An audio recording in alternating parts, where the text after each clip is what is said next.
Hola amigos televidentes de Norvisión en toda la provincia del Carchi, un gusto compartir con ustedes el siguiente diálogo con Gabriel Rivera. Él es asambleísta y también conocedor de temas constitucionales. El tema, la enmienda que permitiría la reelección indefinida de autoridades de elección popular. Bienvenidos.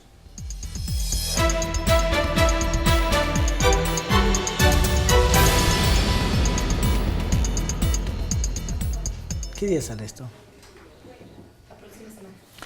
Asambleísta, muchas gracias por esta entrevista. El tema aparentemente es sencillo, una enmienda constitucional que permitirá la reelección indefinida de las autoridades de elección popular.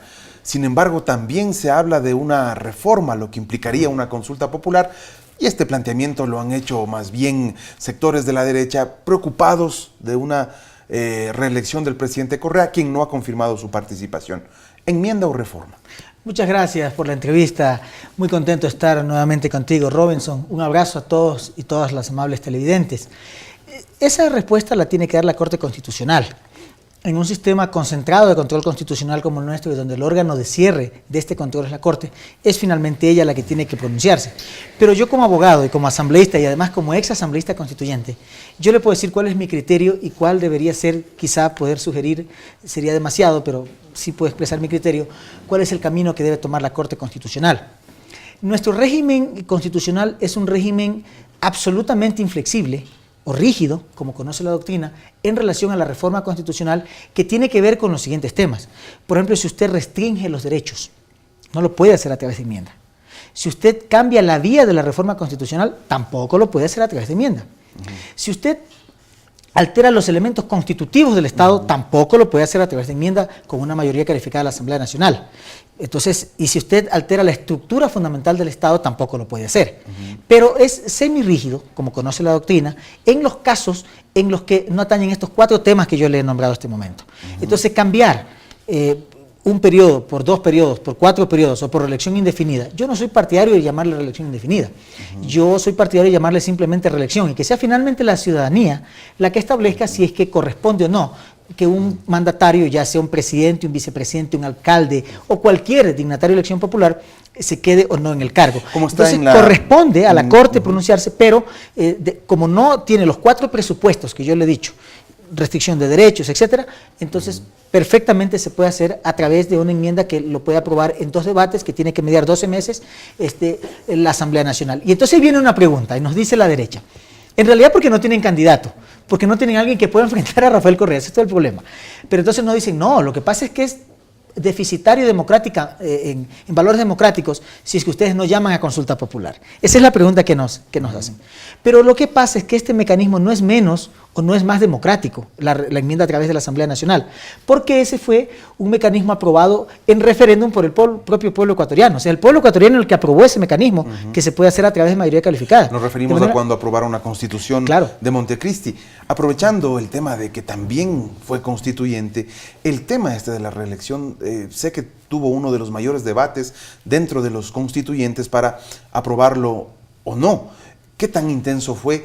¿Y por qué desde esa época ya venía este debate siendo así tan discutido?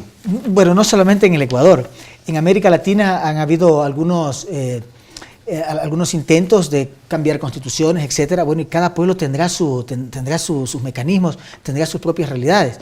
Y entonces la Asamblea Constituyente también reprodujo en alguna forma ese debate que en otros países se había llevado a cabo. Y efectivamente, hasta se vieron diferencias en el propio bloque el momento de la votación. Unos votamos a favor de que no se limite, otros votaron a favor de que se limite. Bueno, y además el derecho y la Constitución tienen una característica, son cambiantes. No podemos tener una Constitución o unas disposiciones legales o disposiciones constitucionales, insisto, que puedan permanecer en el tiempo, porque la sociedad cambia, porque las realidades cambian. Y a 2007, lo que nosotros cuando el 15 de enero asumimos el poder, teníamos un país que venía con los 10 años previos, en donde los presidentes tenían un promedio de 1 año, 5 o 6 meses, a pesar de que en la Constitución se establecía que eran 4 años. Entonces había una inestabilidad realmente muy grande. Quizás usted recuerde que éramos incluso denominados como una democracia fallida. Eso significa que es un Estado que no puede...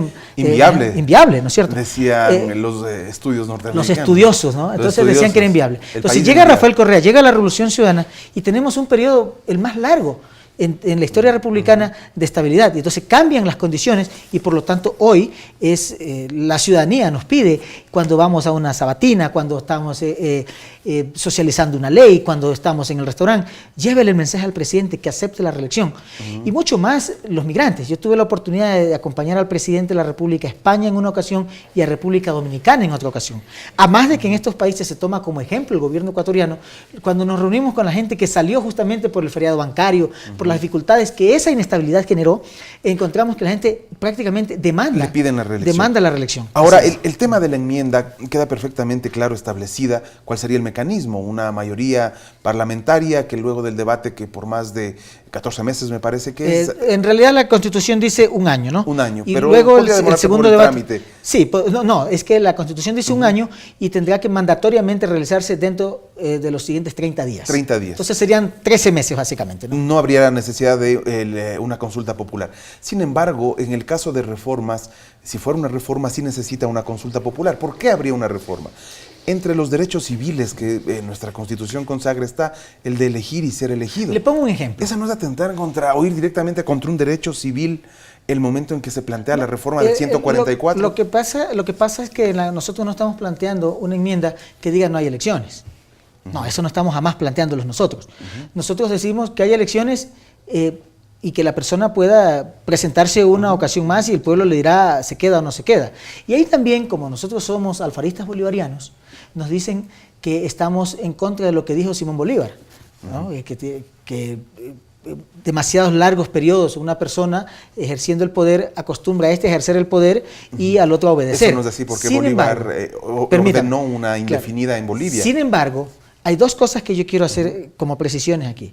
Lo primero es que la parte previa a esa frase que yo le estoy citando dice que deben haber elecciones repetidas y periódicas. Eso dice Simón Bolívar. Esa parte no la ponen.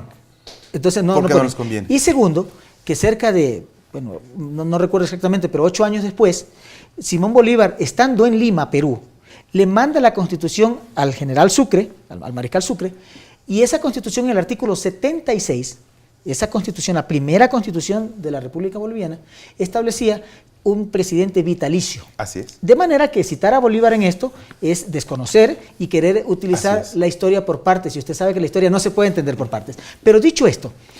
O usar la conveniencia también. Claro, usar la conveniencia. ¿Cuándo es que corresponde llamar a consulta popular? Hacerlo a través de esta vía. Por ejemplo, yo tengo actualmente derecho a ser elegido concejal desde los 18 años. Y mañana se quiere poner en una ley o se quiere cambiar en la Constitución y que yo puedo ser concejal a partir de los 30 años.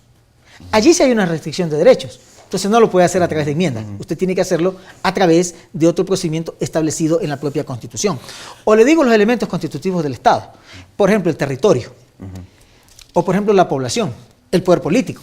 Entonces yo ya digo que el territorio ecuatoriano no va a tomar en cuenta Loja o no va a ser parte Esmeraldas. Eso no, jamás podría imaginarse. Hasta cierto punto, y usando un poco hasta el sentido común y lo que nos hacen creer los opositores, haciendo un poco de abogado del diablo, ¿qué es lo que han planteado? Si en Ecuador se consulta por el tema de peleas de gallos, por el tema de corridas de toros, ¿cómo no consultar en algo más trascendente que una reforma de reelección indefinida de autoridades? Le lanzo la pelotita, aprovechando que estamos en épocas mundialistas. Sí, es muy importante, para hablar en términos futboleros, es muy importante esta pregunta, porque primero nos permite mostrar de cuerpo entero con quienes estamos nosotros debatiendo, con quienes estamos nosotros, a quienes estamos enfrentándonos. Esas mismas personas, en los mismos medios de comunicación, las mismas personas, y en los mismos espacios, periódicos, etcétera, nos decían cuando se llamó a consulta popular el 7 de mayo de 2011, que es cuando se hizo la reforma judicial, cuando se trató el tema de los gallos, de los toros, etcétera, nos decían no se puede llamar elecciones porque el gobierno nacional, presidido por Rafael Correa, está estableciendo una democracia plebiscitaria. Y eso no es bueno, nos decían. La democracia plebiscitaria, yo recuerdo algunos líderes de opinión nos decían esto. Esas mismas personas ahora nos dicen no, es que el pueblo es el que tiene que pronunciarse. Ahora se hacen plebiscitarios. Claro, primero, que son incoherentes absolutamente.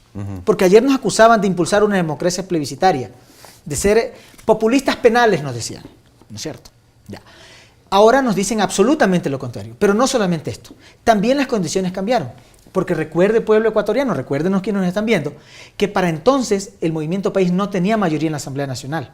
Recuerde usted que no podíamos aprobar las reformas, por dos razones. Primero, porque la mayoría que teníamos la perdimos porque hubo compañeros y compañeras de aquí, de Quito, de Esmeralda, de muchos lados, que prefirieron inclinarse reverentes ante los poderes fácticos antes que cumplir el mandato popular. Y perdimos la mayoría en la Asamblea. Y si nuestro gobierno hubiese sido un gobierno corrupto, hubiese podido, yo creo que a través de medios poco expresables, poco confesables, tener una gran mayoría en la Asamblea Nacional. Pero preferimos nosotros ir a las urnas en las siguientes elecciones y el pueblo ecuatoriano nos dijo, tienen mayoría amplia y suficiente para hacer los cambios porque confiamos en ustedes. Entonces no es el mismo escenario a 2007 cuando no teníamos mayoría en la Asamblea Nacional y además esto nos permite ver de cuerpo entero a aquellos que ayer nos acusaban de impulsar una democracia plebiscitaria, visto desde lo negativo, porque así lo presentaban, y hoy se presentan como personas que quieren que todo vaya a consulta popular. Entonces no tienen coherencia. Gabriel, muchas gracias. No les cree. Muchas gracias, se nos acabó el tiempo. Gracias. Y bueno, el voto está en sus manos. Ustedes son los que tienen que elegir si una persona merece o no ser reelecta las veces que ustedes consideren. Eso está todavía con mucho camino por recorrer y siempre el voto ciudadano será el que mande al final de cuentas. Muchas gracias.